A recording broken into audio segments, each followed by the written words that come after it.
Hi, thanks for joining me today. It's Geraldine from the Paper Puffin Studio, and today I'm going to show you how to make this simple Scrappy card that allows you to use those little scraps of designer series paper and cardstock that you've been keeping in your stash. For this piece, it comes together really easily and has a nice piece of coordinating cardstock on the inside. I hope you enjoy this video. If you do, please remember to give it a thumbs up and subscribe to my channel. Now let's get started. Let's begin by reviewing all of the pieces you're going to need to build this card. You'll need a piece of your base color measuring 5.5 inches by 8.5 inches. You'll need 3 pieces that each measure 7/8 of an inch by 2 3/4. 3 pieces measuring 7/8 of an inch by 1.5 inches, and 1 piece measuring 7/8 of an inch by 3.5 inches. This piece will get trimmed and it will be the mat for the sentiment.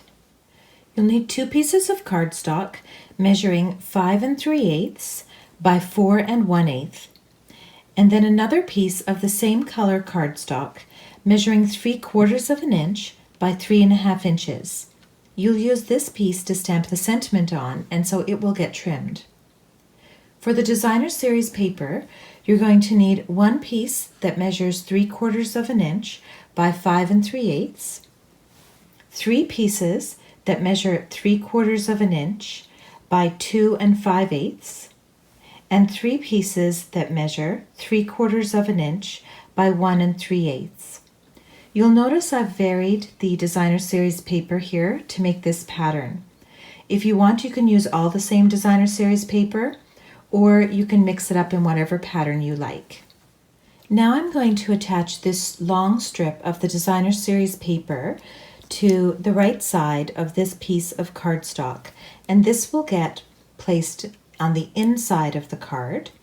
And this other piece of cardstock I'm going to run through my embossing machine and give it a little bit of texture. This will be for the front.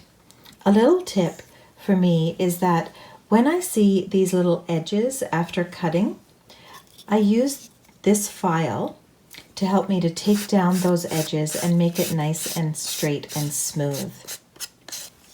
So I ran this piece of paper through the embossing machine using the subtle 3D embossing folder to give it some texture. That will go on the front of the card. And I went ahead and attached the strip of designer series paper to the other piece of cardstock, which will go on the inside. Now I'm ready to score my card. So taking my card and with the longest edge along the top, I'm going to go ahead and score it right down the center, and that's going to be at 4 1/4. So I'll score that and fold and burnish along this edge. Now I have the front panel glued in place, and I have the inside ready to go as well. So now I'm going to attach all of the designer series papers to the mats, and I'm going to then stamp my sentiment on this piece. I'll go ahead and do that, and we'll pick up there. Now that I have all of the designer series papers attached to their mats, I've used the Happy Birthday stamp from the Lemon Zest, and I stamped it in Early Espresso. I'm going to be using this punch to help me to get the edges that I want for the sentiment and its mat.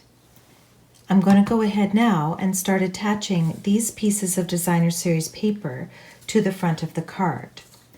As I do that, I'm going to start with this piece, and I'm going to be gluing it in place so that I have a very small, about 1/8 of an inch edge around the sides. Then this piece will get glued right beside it, and then this piece next. After those have been glued in place, I'll then be ready to attach the sentiment portion and these other 3 pieces at the bottom. I'm going to go ahead and glue all those pieces in place, and we'll pick up there. I have the 3 pieces of designer series paper now in position, and I'll just show you how I did the edge on this.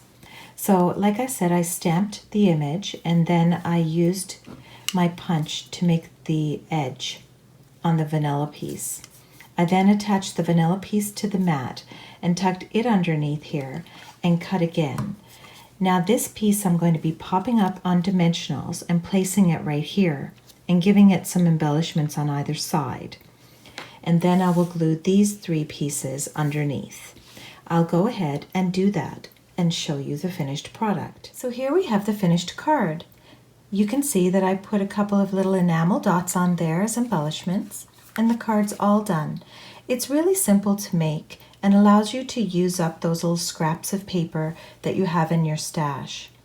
A tip for assembling the front is to place these 3 strips on first, then line up these 3 on the bottom, and then your sentiment at the end. This is one version that I made, and I have another one that I made as well, and this time it is with a navy blue color. And again, happy birthday, and then on the inside, the strip of coordinating paper. I hope you've enjoyed this video. If you did, please remember to give it a thumbs up and subscribe to my channel. See you next time.